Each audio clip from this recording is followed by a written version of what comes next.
আল্লাহ পাকের নিকট লাখো কোটি শুকরিয়া যে মহান আল্লাহ তাআলা আমাদেরকে পবিত্র শুক্রবার জুমা নামাজ আদায় করার জন্য মসজিদে আসার মতো তৌফিক দান করেছেন।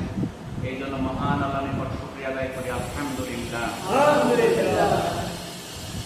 আজকে পবিত্র জিলহজ মাসের শেষ শুক্রবার 25 তারিখ। আজকে আমরা আলোচনার বিষয় নির্ধারণ করেছি মসজিদ নিয়ে। এই মসজিদ হচ্ছে আল্লাহর ঘর। এই মসজিদ নির্মাণ হচ্ছে নবীদের কাজ। কাবা ঘর নির্মাণ করছে প্রথম ফেরেশতারা, অতঃপর তা নির্মাণ করেন হযরত আদম আলাইহিস সালাম। কাবা নির্মাণের 40 বছর পর আদম আলাইহিস সালাম অথবা তার কোনো সন্তান দ্বারা বাইতুল মুকাদ্দাস নির্মাণ করা হয়েছে। এটা সহিহ বুখারীর 3125 নম্বর হাদিস। নূহ আলাইহিস সালামের সময় প্লাবনে যখন বাইতুল্লাহ ক্ষতিগ্রস্ত হয়, তখন আল্লাহর হুকুমে ইব্রাহিম আলাইহিস সালাম এই কাবাঘর আবার পুনর্নির্মিত করেন। ইয়াকুব আলাইহিস সালাম কর্তৃক বাইতুল মুকাদ্দাস নির্মাণের প্রায় 1000 বছর পর পুনর্নির্মাণ করেন কে? হযরত দাউদ আলাইহিস সালাম এবং তার পুত্র সুলাইমান আলাইহিস সালাম। রাসূলুল্লাহ সাল্লাল্লাহু আলাইহি সাল্লাম মক্কা থেকে মদিনায় গিয়ে প্রথমে কুবা নামক স্থানে 14 দিন অবস্থান করেন। আল্লাহ রাসূল যখন মক্কা থেকে মদিনায় হিজরত করেন, প্রথম অবস্থান করেন যে জায়গাটা, তার নাম হচ্ছে কুবা। সেখানে একটি মসজিদ নির্মাণ করা হয় যার নাম মসজিদে কুবা। রাসূল সাল্লাল্লাহু আলাইহি সাল্লামের হাতে নির্মিত সেটি ছিল প্রথম মসজিদ। এরপর রাসূলুল্লাহ সাল্লাল্লাহু আলাইহি সাল্লাম মদিনায় গিয়ে মসজিদে নববী নির্মাণ করেন। তার এই নির্মাণ কাজে সহযোগিতা করেন সাহাবায়ে কেরাম রাদিয়াল্লাহু তাআলা আনহুম। তাহলে যুগে যুগে এই মসজিদ নির্মিত হয়েছে নবী রাসূল দ্বারা, এবং আমাদের রাসূল সর্বশ্রেষ্ঠ নবী হযরত মুহাম্মদ সাল্লাল্লাহু আলাইহি সাল্লাম তিনিও মসজিদ নির্মাণ করেছেন। আল্লাহ তাআলা বলেন, আল্লাহর মসজিদ সমূহ কেবল তারাই আবাদ করে যারা আল্লাহ ও তার বিচার দিবসের উপর বিশ্বাস স্থাপন করে, যারা সালাত কায়েম করে এবং যাকাত প্রদান করে এবং আল্লাহ ব্যতীত অন্য কাউকে ভয় করে না। নিশ্চয়ই তারা সুফলপ্রাপ্তদের অন্তর্ভুক্ত হবে। সূরা তাওবার 18 নম্বর আয়াতের অর্থ। তাহলে আল্লাহ রাসূল পবিত্র কোরআনে স্পষ্ট বলে দিলেন, মসজিদ আবাদ করবে কারা? যারা আল্লাহ এবং বিচার দিবসের উপর বিশ্বাস করে এবং সালাত কায়েম করে, যাকাত আদায় করে, আল্লাহ ব্যতীত অন্য কাউকে ভয় করে না। তারাই হবে সুপথপ্রাপ্তদের অন্তর্ভুক্ত। আম্মা জান আয়েশা রাদিয়াল্লাহু তাআলা আনহা থেকে বর্ণিত, তিনি বলেন, রাসূলুল্লাহ সাল্লাল্লাহু আলাইহি সাল্লাম পাড়ায় পাড়ায় মসজিদ নির্মাণ করতে এবং তা পরিষ্কার পরিচ্ছন্ন রাখতে এবং সুবাসিত করতে হুকুম দিয়েছেন। তিরমিজি 594, ইবনে মাজাহ, সুনানে আবু দাউদ সহ বিভিন্ন হাদিসে দরকে হাদিসটা আছে। তাহলে মসজিদ ঘন ঘন নির্মাণ করার আদেশ করছে। এখন আমরা কিন্তু মসজিদ ঘন ঘন নির্মাণ করতেছি, কিন্তু শুধু নির্মাণ করলে হবে না, এখানে কিছু কাজ আছে। পরিষ্কার পরিচ্ছন্ন রাখতে হবে, মসজিদকে সুবাসিত রাখতে হবে, মসজিদের হক সেখানে এসে নামাজ আদায় করতে হবে। মসজিদ বাড়ছে কিন্তু মুসল্লি কিন্তু বাড়তেছে না। মসজিদ ফাঁকা, জুমার নামাজ কিছু মানুষ হইলেও ওয়াক্তে নামাজে মুসল্লি খুঁজে পাওয়া কঠিন। এই মসজিদ নির্মাণ হলো সদকায়ে জারিয়া। আবু হুরায়রা রাদিয়াল্লাহু তাআলা থেকে বর্ণিত, তিনি বলেন, রাসূলুল্লাহ সাল্লাল্লাহু আলাইহি সাল্লাম বলেছেন, মুমিনের মৃত্যুর পরও তার যেসব নেক আমল এবং নেক কাজ সব তার নিকট পৌঁছাতে থাকবে, তার মধ্যে প্রথম হচ্ছে ইলম, যা সে শিখেছে এবং প্রচার করেছে। 2 নাম্বার নেক সন্তান, যাকে সে দুনিয়াতে রেখে গেছে। 3 নাম্বার কোরআন, যা সে উত্তরাধিকারীদের জন্য রেখে গেছে। 4 নাম্বার মসজিদ, যা সে নির্মাণ করেছে। 5 নাম্বার মুসাফিরখানা, যা সে পথিক মুসাফিরদের জন্য নির্মাণ করে গেছে। 6 নাম্বার কূপ, যা সে খনন করে গেছে মানুষের পানির জন্য। 7 নাম্বার দান খয়রাত, যা সুস্থ ও জীবিত অবস্থায় তার ধন সম্পদ থেকে দান করে গেছে।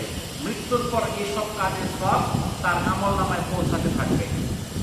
এটা ইবনে মাজাহ 242 সহ বিভিন্ন হাদিসে গ্রন্থে হাদিসটা আসছে। অর্থাৎ মানুষ যখন মারা যায় মারা গেলে তার তো আর কোনো ভালো কাজ করা তার পক্ষে আর সম্ভব না, কারণ সে মারা গেছে। কিন্তু এরপরেও তার আমলনামায় সবগুলো যেতে থাকবে। এর এক নাম্বার হচ্ছে উপকারী এলেম, যা নিজে শিখেছে এবং অন্যকে প্রচার করেছে। 2 নাম্বার কি, নেক সন্তান। আজকে আমাদের নেক সন্তান পাওয়া কঠিন, কি জন্য? আমাদের সন্তানদেরকে মসজিদ পর্যন্ত নিয়ে আসতে পারি। তারা ওই যে বাইরে বসে বসে মোবাইল চালায়, এদিক সেদিক ঘুরে, কিন্তু তারা আমাদের কথায় মসজিদে আসে না, কিংবা আমরা চেষ্টা করি না। তাহলে যদি তাদেরকে আমরা মসজিদে না নিয়ে আসি, তাহলে তারা সন্তান আছে ঠিক, কিন্তু আপনার জন্য দোয়া করার লোক থাকবে না, আপনার সন্তান কোনো কাজে আসবে না। কারণ যেই সন্তান নামাজ পড়বে, নামাজ শেষে বলবে রব্বি রাহমহুমা কামা রাব্বায়ানি সগীরা, যে নামাজ পড়বে ওই তো বলবে, নাকি বলেন? তাহলে সব টাকার আমলনামায় যাবে, পিতামাতার আমলনামায় যাবে। আর যে সন্তান নামাজে পড়ে না, ওই দোয়া কেমনে করবে? দোয়া তো জানি না কিভাবে করতে হয়, কোন দোয়াটা করতে হয়, কখন করতে হয়। নামাজ যে পড়ে সেই তো এগুলো জানে, নাকি বলেন? 3 নাম্বার, কোরআন যে উত্তরাধিকারীদের জন্য রেখে গেছে। আমরা পবিত্র কোরআন ঘরের মধ্যে রেখে দিছি, এটা আমি রাখবো এই জন্য আমার সন্তান যেন পড়ে। আমি মারা যাবো, আমার সন্তান পড়বে, আমার আমলনামায় সওয়াব যাবে। কিন্তু আজকে দেখা যায় টিভিগুলো চকচকা, কোনো ধুলাবালি নাই, কোরআন শরীফের উপরে ধুলাবালির আস্তর জমে গেছে, কারণ সেটা যে কবে পড়ছি আর খেয়াল নাই। বুঝতে পারছেন? তাহলে যদি আমরা এমন কোরআন রেখে যাই যা পরবর্তীতে কেউ পড়বে, সেটার সব যে কিনে রাখছিল তার আমলনামায় পৌঁছে যাবে। আজকে আমরা অনেকে মসজিদে কোরআন শরীফ দিয়ে যাই, কয়জন পড়ে দেখেন তো? আপনারা দেখছেন এটা 2-4 জন বসে কোরআন পড়তেছে। আমাদের দেশে কোরআন পড়া মানুষ ভুলে গেছে। আপনি মধ্যপ্রাচ্যের দেশগুলোতে দেখবেন, যারা গেছেন হজের মধ্যে, মক্কা মদিনা ছাড়াও যে কোনো মসজিদের মধ্যে পর্যাপ্ত কোরআন পড়ার মতো সুন্দর জায়গা, এরকম টেবিলের মতো ব্যবস্থা, এবং অনেক মানুষ পড়তেছে। প্রত্যেক মসজিদে কোরআন পড়ার লোক আছে, কিন্তু আমাদের দেশে কোরআন পড়ার লোক নাই। আপনি দান করলেন, কেউ পড়ে না। এই জন্য কোরআনের শিক্ষা এটা সবচেয়ে বেশি দরকার। 4 নাম্বার, মসজিদ যে নির্মাণ করে গেছে, এই যে মসজিদ নির্মাণ করে গেছে, আমি জানি না এই মসজিদ কারা দান করছে, কিন্তু জানলাম আর না জানলাম এতে কোনো যায় আসে না। যিনি নির্মাণ করছে তার আমলনামায় সব জায়গায় থাকবে। এই মসজিদের জায়গা দিচ্ছে যারা, ইট সিমেন্ট দিচ্ছে যারা, বালু দিচ্ছে, অনেকে এখানে পরিশ্রম নিচে কাজ করছে, এখানে গর্ত করছে, মসজিদটা ভিত্তি নির্মাণ করছে, অনেকেই মারা গেছে। তাদের জন্য আপনি আমি দোয়া করি বা না করি, এখানে নামাজ পড়বো, তার আমলনামায় সবের একটা অংশ চলে যাবে। এটা হলো সদকায়ে জারিয়া। 5 নাম্বার, মুসাফিরখানা। মুসাফিরখানা বলতে যারা রাস্তা দিয়ে চলাফেরা করে, মুসাফির, তাদের আশ্রয়ের জায়গা।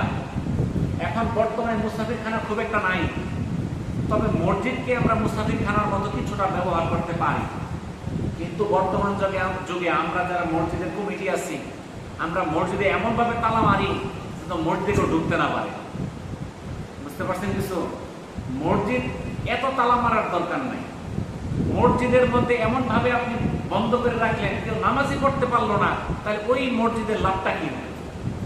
টয়লেট রাখছেন, একজন মুসাফির এসে বাথরুমে যাবে, এমন তালা মারছেন বাথরুমে ঢোকার সুযোগ নাই। আমাদের অধিকাংশ মসজিদের এই দশা। বুঝতে পারছেন? এই কয়েকদিন আগে আমার গ্রামের বাড়ি, আমার যে মসজিদ, এই মসজিদে আমি যা গেছি নামাজ পড়া পেলাম না, তারা এমন ভাবে মারছে ঢোকা হইলাম না, এসে বললাম।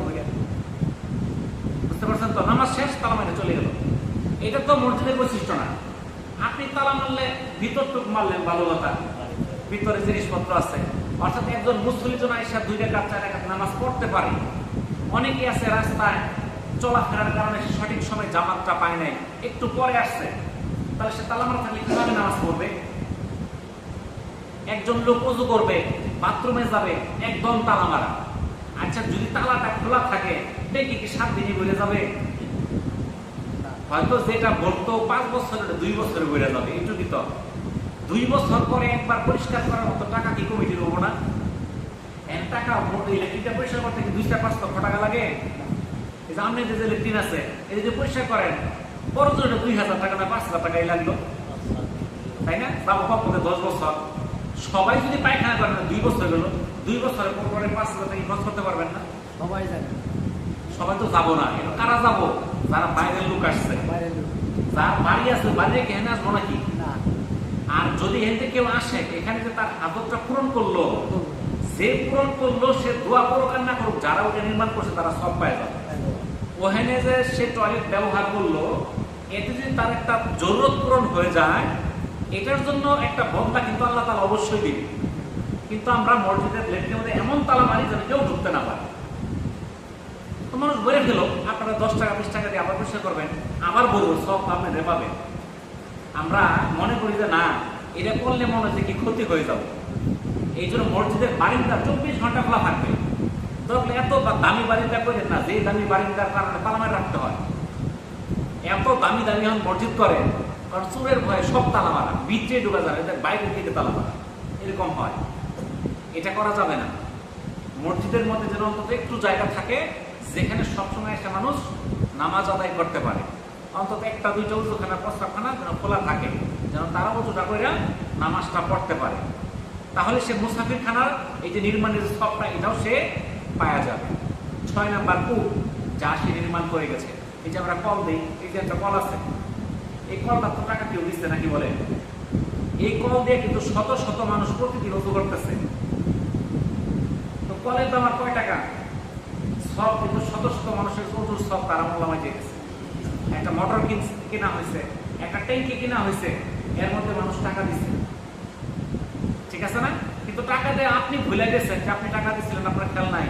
কিন্তু আল্লাহ তো ভুলে নাই, আল্লাহর কাছে সেটা লেখা আছে, আপনার আমল নামায় সেটা সব যাবেই। এটা হলো সদকায়ে জারিয়া। 7 নাম্বার দান খয়রাত, যা সে সুস্থ অবস্থায় করেছে। আমরা দান খয়রাত করছি অনেক আগে, ভুলে গেছি, এখন আর করতে পারি না, কিন্তু মারা গেলাম, কিন্তু ওই যে দান করছিলাম ওই দানের সম্পদও সেটা সব মৃত্যুর পর তার আমল নামায় যাবে। এই কাজগুলো আমরা করব। এই মসজিদ নির্মাণ হচ্ছে জান্নাতে যাওয়ার মাধ্যম। রাসূলুল্লাহ সাল্লাল্লাহু আলাইহি সাল্লাম বলেছেন, যে ব্যক্তি আল্লাহর সন্তুষ্টি লাভের উদ্দেশ্যে মসজিদ নির্মাণ করে, আল্লাহ তাআলা তার জন্য মসজিদে জান্নাতে একটি ঘর নির্মাণ করে দিবেন। সহিহ বুখারীর একটা হাদিস। যে মসজিদ নির্মাণ করবে, আল্লাহ তাআলা জান্নাতে তার কি তৈরি করবেন? একটা ঘর তৈরি করে দিবেন। তাইলে মসজিদ নির্মাণ করলে জান্নাতে যাওয়ার সুযোগ আছে, এই হাদিস থেকে বোঝা যায়, তাই না? কারণ জান্নাতে যদি না যায়, ঘর থাকবো কারা? যেহেতু আল্লাহ ঘর বানাইছে আমার থাকার জন্যই, তো এই মসজিদের মধ্যে পরিষ্কার পরিচ্ছন্নতা করার জন্য দেখা যায় আমরা কাকে কই? ইমাম সাহেবকে। ইমাম সাহেব মসজিদটা একটু পরিষ্কার করে দেন। কিংবা আমরা মনে করি মসজিদ পরিষ্কার করার দায়িত্ব ইমাম সাহেবের, এটাই আমরা মনে করি। কিন্তু মসজিদ পরিষ্কার করার দায়িত্ব ইমাম সাহেব না, ইমাম হলো নেতা। এখানে সবার চেয়ে সম্মান কার বেশি? ইমামের। এখানে মন্ত্রী থাকতে পারেন, এখানে চেয়ারম্যান থাকতে পারেন, মেম্বার থাকতে পারেন, এখানে নেতা হচ্ছে ইমাম। কারণ আপনি ইমামরা বলেন মসজিদ ঝাড়ু দাও, এটা বললো আপনি? তাহলে মসজিদ পরিষ্কার পরিচ্ছন্নতা করার দায়িত্ব তো মুসল্লি করে। যদি আপনি পরিষ্কার পরিচ্ছন্নতা করেন তাহলে কি ফায়দা আছে? একটা হাদিস হযরত আবু হুরায়রা রাদিয়াল্লাহু তাআলা আনহু থেকে বর্ণিত। এক কালো ব্যক্তি মসজিদ ঝাড়ু দিত, সেই লোকটা মারা গেল। আল্লাহ রাসূল সেই বিষয়টা জানতো না। রাসূল সাল্লাল্লাহু আলাইহি সাল্লাম ওই লোকটাকে দেখতে পাচ্ছে না। তখন জিজ্ঞাসা করলো, ওই লোকটা কই যে মসজিদটা ঝাড়ু দিত? তখন সাহাবীরা বলল, সেই লোকটা তো মারা গেছে। তখন আল্লাহ রাসূল বললেন, তার কবরটা আমাকে দেখায় দাও। আল্লাহ রাসূল তার কবরের কাছে গেলেন এবং জানাজার সালাত আদায় করলেন। এটা বুখারীর 458 নম্বর হাদিস। তাহলে কত বড় মর্যাদা মসজিদ ঝাড়ু দেওয়ার। তার কবরের কাছে যে আল্লাহ রাসূল কি করলেন? জানাজা আদায় করলেন। আমরা কিন্তু অনেকেই জানি না জানাজার নামাজ কবরের কাছে যায় পড়া যায়। আমরা মনে করি এক ছেলে আছে চিটাগাং, আর আইতে আগামীকাল সকাল জানাজা, আগামীকালকে সকালে দিন। এটা নিয়ম না। নিয়ম জানাজা রেডি হওয়ার সাথে সাথে জানাজা করতে হবে, কেউ আসুক বা না আসুক। সন্তান বিদেশ আছে, সে আইসা ওই কবরের কাছে যা আল্লাহ জানাজা নামাজ পড়ে আসবে। হযরত আবু সাঈদ খুদরী রাদিয়াল্লাহু তাআলা আনহু থেকে বর্ণিত, রাসূল সাল্লাল্লাহু আলাইহি সাল্লাম ইরশাদ করেছেন, যখন তোমরা কাউকে অধিক পরিমাণে মসজিদে আসতে অভ্যস্ত দেখো, তাহলে তার ঈমান হওয়ার ব্যাপারে সাক্ষ্য দাও। যে মসজিদে ঘন ঘন আসে, তুমি সাক্ষ্য দিতে পারো এই লোকটা ঈমানদার। আল্লাহ তাআলা পবিত্র কোরআনে বলেন, মসজিদ সমূহকে ওই সমস্ত লোকেরা আবাদ করে যারা আল্লাহ তাআলা ও আখিরাতের উপর ঈমান রাখে। তাহলে মসজিদ আবাদ করে কারা? যারা আল্লাহ তাআলা ও আখিরাতের উপর কি করে? ঈমান রাখে। তো এখন এই যে মসজিদ আপনারা নির্মাণ করছেন, এই পরিষ্কার পরিচ্ছন্নতার দায়িত্ব কার? আমরা সবার না? এখন দেখা যায় আমরা এখানে মসজিদ পরিষ্কার পরিচ্ছন্নতার দায়িত্বে খুব কম লোকই পাওয়া যায়। এখানে বিশেষ করে যারা যুবক আছে, যাদের কাজকর্ম নাই, অনেকে ব্যবসা বাণিজ্য করে, চাকরি বাকরি করে, খেতে খামারে কাজ করতে হয়, সময় দিতে পারে না। কিন্তু আপনাদের ছেলেমেয়েরা যারা স্কুল কলেজে লেখাপড়া করতেছে, তারা কিন্তু ক্ষেত কাজও করে না, দোকানদারিও করে না, চাকরিও করে না, শুক্রবারে বাড়িতে বসে বসে মোবাইল টিপে। এই মোবাইল না চালায়া তারা যদি মসজিদে এসে খেদমত করতো, মসজিদটা পরিষ্কার পরিচ্ছন্ন করতো, এর সবটা তারা নিতে পারতো। এই জন্য আমরা চেষ্টা করি মসজিদ পরিষ্কারের মধ্যে যখন প্রতিযোগিতা শুরু হয়, কে মসজিদকে পরিষ্কার রাখতে পারে এই চেষ্টা করেন। শুধু ইমাম সাহেবের উপরে দায়িত্ব না দিয়া সব তো ইমাম সাহেব একলা নিতেছে, লাভ তো সব ইমাম সাহেবের হইল। তাহলে যদি আপনারা কিছু সব পাওয়ার চান, তাহলে নিজের কাজ করতে হবে। বুঝতে পারছেন তো? মসজিদ পরিষ্কার পরিচ্ছন্নতা এলাকাবাসী করতে হবে। আর এই মসজিদে একটা হতাশাজনক অবস্থা হলো, শুক্রবারে 2-4টা ছেলে পেলে আয় ওয়াক্তে নামাজ, আমি একটা ছেলেও দেখি না যেন নামাজ পড়ে। এই মহল্লার মধ্যে কি ছেলে নাই? একজনও আসে না। এটার দায়িত্ব কার বলেন দেখি? এটার দায়িত্ব তো এখানে যারা বড় আছে, এখানে বাপ যারা আছে, দাদা আছে, নানা আছে, তারা তো নাতিটাকে মসজিদে নিয়ে আসতে পারে, কিন্তু আমরা নিয়ে আসতে দেখি না। আল্লাহ রাসূলের জমানায় যখন নামাজ শুরু হইতো, আল্লাহ রাসূল মাঝে মধ্যে নামাজ তাড়াতাড়ি শেষ করে ফেলতেন, ছোট সূরাতে শেষ করে ফেলতেন। কেন? কারণ পিছ থেকে বাচ্চা কাচ্চা চিৎকার চিৎকার শুরু করতো, কান্নাকাটি শুরু করতো। এত ছোট বাচ্চা নিয়ে আসতেন, তখন নামাজ সংক্ষিপ্ত করে দিত। মক্কা মদিনাতে যখন নামাজ শুরু হয়, তখন সব আওয়াজ বন্ধ হয়ে যায়, কেউ কোনো কথা বলে না, কোনো শব্দ নাই। তো আর শব্দ থাকে শুধু বাচ্চা করে, শুধু চিৎকারের শব্দ। দেখবেন যে শিয়াল যেরকম চিৎকার পারে না, এই মসজিদে নববী এবং মক্কাতুল মুকাররমায় এই শব্দটা আসে, মানে বাচ্চারা চিৎকার করতেছে, মানে তাদের শব্দটাই পাওয়া যায়। তাহলে বাচ্চাদের মসজিদে নিতে কোনো বাধা আছে? রাসূলুল্লাহ সাল্লাল্লাহু আলাইহি সাল্লাম তার নাতি হাসান এবং হুসাইনকে কুলে নিয়ে জুমার খুতবা দিতেছেন, কুলে নিয়ে খুতবা দিতেছেন। আবু কাতাদা রাদিয়াল্লাহু তাআলা আনহু থেকে বর্ণিত, তিনি বলেন, আমি রাসূলুল্লাহ সাল্লাল্লাহু আলাইহি সাল্লাম ইমামতি করতে দেখেছি এমন অবস্থায় নাতনি উমামা বিনতে জয়নব তার কাছে ছিল। তার নাতনি অর্থাৎ কন্যা সন্তান আল্লাহ রাসূলের কাঁধে ছিল নাতনি। যখন তিনি রুকুতে যেতেন তাকে রেখে দিতেন, সিজদা হতে উঠতেন, তখন আবার সিজদা থেকে উঠে আবার তাকে কাঁধে নিতেন। বুঝতে পারছেন তো? আর আমরা মনে করি বাচ্চা কাছে আশেপাশে আইলে আমার নামাজ ভাঙে যাবো, এটা মনে করি, এটা মনে করি না? তো আল্লাহ রাসূলের কাঁধে উঠা, আল্লাহ রাসূল নামাজ পড়তেছে, তার নাতি কাঁধে উঠা রয়েছে, এতে তো নামাজে কোনো বিঘ্ন হয় নাই। একদা রাসূলুল্লাহ সাল্লাল্লাহু আলাইহি সাল্লাম এশার সালাতে হাসান এবং হুসাইনকে পিঠে নিয়ে সিজদা করছেন, এবং তিনি যখন সালাম ফিরান, তখন তারা তার 2 রানের উপরে বসা ছিল। সালাম ফিরানোর সময় তার এটার উপরে বসে রয়েছে। তাহলে এই যে বাচ্চাদেরকে আমরা আনতে চাই না, এর কিছু কারণ আছে। বাচ্চা আনলে একটু দুষ্টামি করে, কথাবার্তা বললে আমরা এলাকার লোকের মাথা গরম, তুই কি লেগে শুরু চিৎকার করে, ধমকা ধমকি এমন শুরু করি, ওই বাচ্চার জীবনে মসজিদে ঢুকবার চায় না। বুঝতেছেন কিছু? বাচ্চা শয়তানি করবো, বাচ্চা চিৎকার করবো, বাচ্চারা যদি না করে বড্ডি করবো নাকি? বাচ্চারা যদি চিৎকার করবো, ওদেরকে ধমক দেওয়া যাবে না, কারণ তাদেরকে ধমক দিলে তারা পরের দিন মসজিদে আসবে না। বুঝতে পারছেন তো? এই জন্য আপনারা চেষ্টা করেন আগামী শুক্রবারে যেন এই মহল্লার মধ্যে কোনো বাচ্চা মসজিদে আসার বাকি না থাকে। বাচ্চাগুলারে মসজিদে না শিখান। আপনি যদি বাচ্চাগুলাকে মসজিদে না শিখান, আপনি মারা যাবেন, ওই বাচ্চা আসবে না মসজিদে, কারণ মসজিদে আসা তো সে শিখে নাই। আর আপনি যখন তাকে নিয়ে আসবেন, সে বড় হয়ে আসবে, এবং আপনি যে তাকে যে শিক্ষাটা দিচ্ছেন মসজিদে আসার জন্য, সেই বাচ্চা যতদিন মসজিদে আসবে, আপনি মারা গেলে ওইটা সব তার আমল নামায় যেতে থাকবে। এই জন্য আমরা ইনশাল্লাহ আমাদের ছেলে পেলে নাতি, আমরা প্রত্যেককে যে সকল বাচ্চা প্রস্তাব করে দেয়, কবরে আনার দরকার নেই। বুঝতে পারছেন তো? যেগুলো প্রস্তাব করতো না, ওগুলো নিয়ে আসবেন।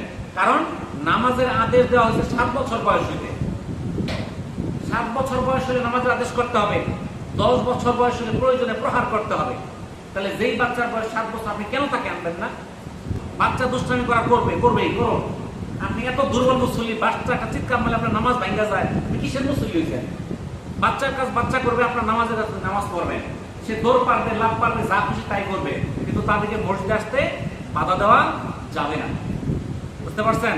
আব্দুল্লাহ ইবনে আমর রাদিয়াল্লাহু তাআলা আনহু থেকে বর্ণিত একটা হাদিস, আল্লাহ রাসূল বলেন, 4টি স্বভাব যার মধ্যে থাকবে সে খাঁটি মুনাফিক। কারা? 1 নাম্বার বৈশিষ্ট্য হলো যাদের কাছে আমানত রাখলে খেয়ানত করে। 2 নাম্বার কথা বললে মিথ্যা কথা বলে। 3 নাম্বার অঙ্গীকার করলে ভঙ্গ করে। 4 নাম্বার যখন ঝগড়া বিবাদ বাজে তখন অশ্লীল কথা শুরু করে। এরা হলো খাঁটি মুনাফিক। এরকম লোক আমাদের মধ্যে আছে না নাই? তো যাই হোক, নামাজের সময় হয়ে গেছে।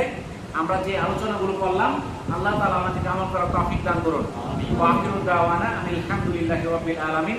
আসসালামু আলাইকুম ওয়া রাহমাতুল্লাহি ওয়া বারাকাতুহু।